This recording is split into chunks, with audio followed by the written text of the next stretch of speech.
यह कहानी एक ऐसे इंसान पर आधारित है जो भूत प्रेत में बिल्कुल भी विश्वास नहीं रखता। भूत प्रेत की बातें मानो उसको एक मजाक लगती हैं। उसका नाम राहुल है। राहुल बहुत ही होशियार लड़का था। उसकी पढ़ाई बाहर विदेश में हुई थी और विदेश से पढ़ाई करने के बाद उसको इंडिया आना पड़ा। इंडिया में उसकी फैमिली रहती थी।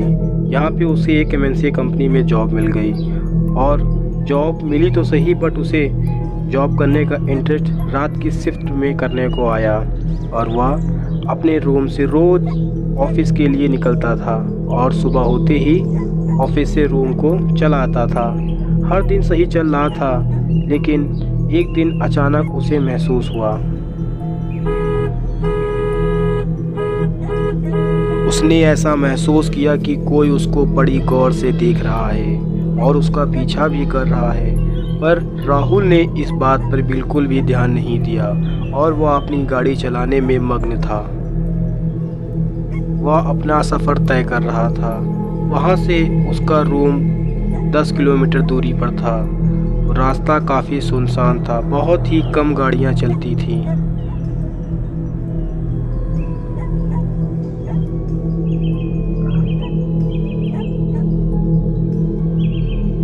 राहुल को उसकी दादी ने बचपन में बहुत सी भूतों की कहानियां सुनाई थीं, पर वह बचपन था, अब वो एकदम जवान था।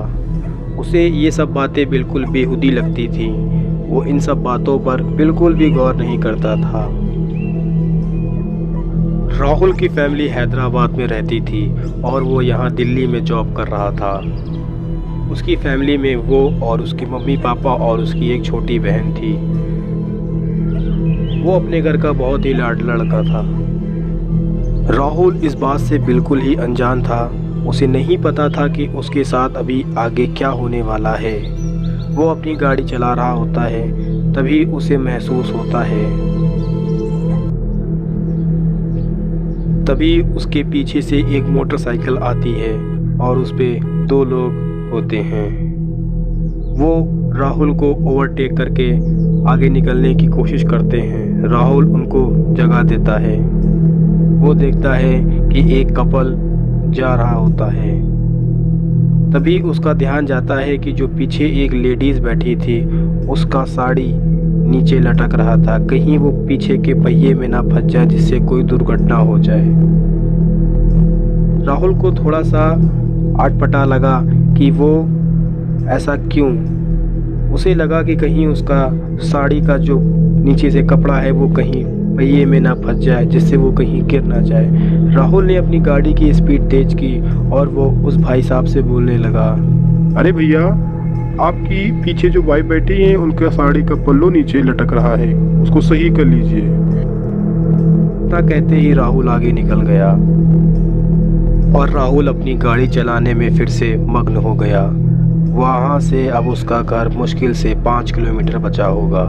रास्ता काफ़ी सुनसान था और थोड़ा थोड़ा जंगल का जैसा रास्ता था, मगर उसे इस बातों से बिल्कुल भी परवाह नहीं थी। तभी वो गौर करता है कि जो भाई साहब पीछे गाड़ी चला रहे थे उनके पीछे एक लेडीज़ बैठी थी जो कि शायद उनकी वाइफ थी, पर वो जो भाई साहब थे अब वो राहुल से आगे आ गए। तभी राहुल ने गौर किया, देखा कि उस पे कोई लेडीज़ नहीं बैठी है। इस बात से राहुल को थोड़ा सा भय हुआ। तभी राहुल उस भाई साहब के सामने आया और पूछने लगा, अरे भैया, वो लेडीज कहाँ गई जो आपके पीछे बैठी हुई थी? वो मुझे दिखाई नहीं दे रही हैं। क्या हुआ उनके साथ? सब ठीक तो है, कोई दिक्कत तो नहीं? उस भाई साहब को कुछ समझ नहीं आ रहा था। उसने अपनी गाड़ी रोकी। तभी राहुल ने भी वहीं पर अपनी गाड़ी रोकी। राहुल कहता है, भाई साहब, आपकी बीवी पीछे बैठी हुई थी, वो नहीं है, क्या हुआ उनके साथ? ना सुनते ही उस भाई साहब की फटके 4 हो गई और वो परेशान हो गया। उसे समझ नहीं आ रहा था कि ये ऐसा क्यों कह रहा है।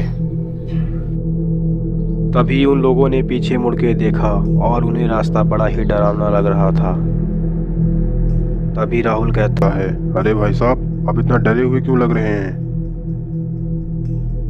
तभी उसने राहुल को बड़ी गौर से देखा और कहा, तो तुमने किसको देखा मेरे पीछे बैठे हुए? मतलब आप उसे नहीं जानते क्या? मैं जॉब से घर जा रहा था, मैंने तो किसी को लिफ्ट भी नहीं दी थी, तो तुमने किसको देख लिया? ये सुनकर राहुल बहुत ही डर गया। वो बिल्कुल सहम गया था। उसे समझ नहीं आ रहा ये भाई साहब ऐसा क्यों बोल रहे हैं। वो लेडीज कौन थी आखिर? अभी उन्होंने एक साथ पीछे मुड़ के देखा तो उन्हें कोई औरत खड़ी दिखाई दे रही थी जो बिल्कुल काली थी। अब उनका शक असलियत में बदल गया और वे बहुत डर गए। अब उन्होंने वहां से निकलने का निश्चय किया। दोनों लोगों ने गाड़ी अपनी अपनी स्टार्ट की और वहां से निकल पड़े।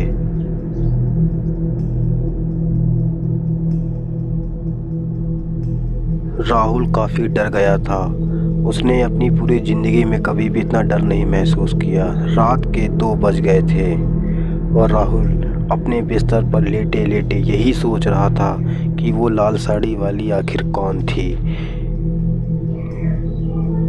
मैं रोज़ उसी रास्ते से आता था, मुझे कभी ऐसा अनुभव नहीं हुआ, लेकिन आज ऐसा क्यों? राहुल ना चाहते हुए भी उस औरत के बारे में बार बार सोच रहा होता है। उसे डर के मारे नींद नहीं आ रही होती है।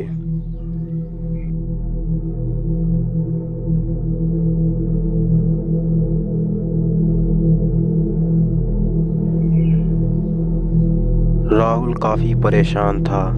बाहर का मौसम भी बहुत ख़राब था। तेज़ तेज़ हवाएं चल रही थीं। खिड़कियां बहुत तेज तेज आपस में लड़ रही थीं। राहुल के घर का पूरा माहौल एकदम डरावना सा बन गया था। राहुल को अब हर एक चीज़ देखने से डर लग रहा था। उसे बार बार उसी लाल साड़ी वाली औरत की याद आती है। उठ करके वो खिड़की को बंद कर देता है और देखता है कि उसके पीछे कोई खड़ी है। राहुल जब से ऑफिस से आया था वो उस औरत के बारे में बार बार सोच रहा था। ना चाहते हुए भी राहुल उसी औरत के बारे में सोचता है और सो जाता है। जब उसकी आँख खुलती है तो वो देखता है कि ये एक सपना था। बाहर मौसम बहुत ख़राब होता है, हवाएं तेज तेज चलती हैं। राहुल को कुछ नहीं समझ में आ रहा था कि अब आगे क्या होगा। इसी दौरान उसकी आँख लग गई और वो सो गया। अगले दिन जब वह उठा, राहुल 3 दिन से ऑफिस नहीं गया। आखिर ऐसा कब तक चलता? वो ऑफिस गया था और शिफ्ट ख़त्म हुई। रात के 12:30 बज गए और उसे रूम के लिए निकलना था। तभी वो अपनी गाड़ी स्टार्ट करता है और निकल पड़ता है अपने रूम के लिए। उसका दिल अंदर से धक धक धक धक धक धक धक धक हो रहा होता है। उसे डर तो लग रहा था मगर वो अपने डर को दरकिनार कर आगे बढ़ रहा था।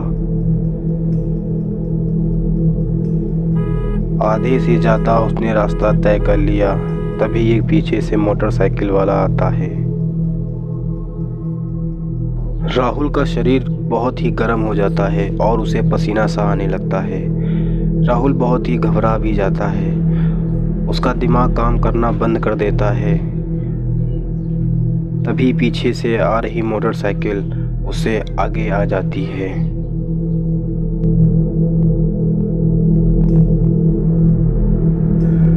राहुल इतना घबराया हुआ था कि उसकी हिम्मत भी नहीं हो रही थी कि वो बगल वाली गाड़ी को देखे। उसने हिम्मत करके जरा देखा भी तो उसे कोई ना दिखी। ये देख कर के राहुल को बहुत ही रिलैक्स फील हुआ और वो अपनी गाड़ी चलाने में मग्न हो गया। वो कुछ देर के लिए सारी बातों को भूल गया और अब वहाँ से उसका रूम मुश्किल से 6 किलोमीटर बचा होगा। राहुल ने बाइक वाले को बहुत ही प्यार से देखा और स्माइल करने लगा। तभी बाइक वाले ने राहुल से कहा, बहन जी से कह दीजिए कि अपनी साड़ी का पल्लू ऊपर कर लें।